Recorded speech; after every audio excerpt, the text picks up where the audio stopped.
It started with a blue sky. No joke, bright, cloudless, everything looked perfect. I remember sitting on my suitcase at the train station in Munich, sipping this terrible coffee, thinking, finally, a smooth day of travel. I was heading to Florence to meet my best friend, something we'd been planning for months. It was one of those bucket list trips with the food, the wine, all the Pinterest-worthy views. And after a rough few months back home, I needed this. Like, really needed it. But about an hour in, the vibe shifted. First it was a delay, then another. Then the announcement that no trains were leaving southern Germany that day. Storms had knocked out half the lines. Flooding, power outages, you name it. The lady behind the counter just shrugged like, yep. Happens. I'm not gonna lie, I kind of panicked. I mean, I had non-refundable hotel bookings, a Vespa tour already paid for, and a reservation at this little trattoria my friend swore would change my life.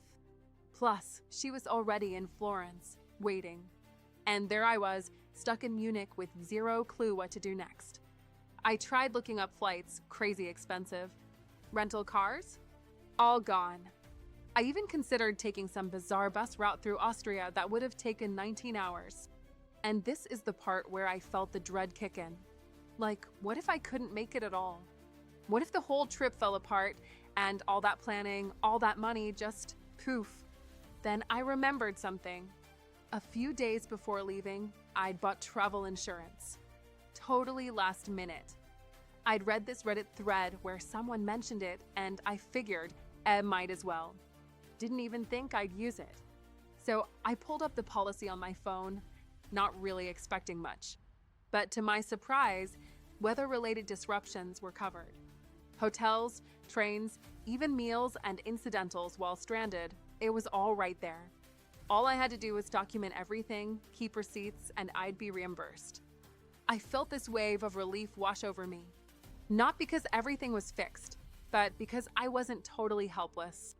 Like, okay, this sucks, but I'm not going to lose hundreds of euros on top of being stuck. So I found a decent hotel for the night, got a hot meal, thank God, and rebooked for the next day when trains were running again. I got to Florence one day late, but I got there. And honestly, it made me appreciate the whole trip even more. I stopped stressing about things I couldn't control. And my friend met me at the station with a gelato in each hand, like nothing had happened. Looking back, I think that storm taught me more than any postcard view ever could. Sometimes stuff goes wrong. Really wrong. And it doesn't make you unlucky, it just makes you human. But you can be human with a backup plan. Now, whenever I travel, even short trips, I use travel insurance. Not in a paranoid way, just as a habit. And the one I go with is called auras.insure. You can find them on Google, or I'll put the link in the description if you want to check it out. They're simple, clear, and they didn't make me jump through hoops when I filed a claim. Which, let's be real, is rare. It felt like someone had my back, and that's all I needed in that moment. So yeah, if you're planning a trip and weather might throw a curveball, and let's be honest, these days it always might, do yourself a favor. Pack your bags, book your trains, plan your fancy dinners, but maybe also get that little bit of peace of mind. Trust me, future you might be sipping bad coffee at a train station too, wondering what just happened. And you'll be really glad you thought ahead.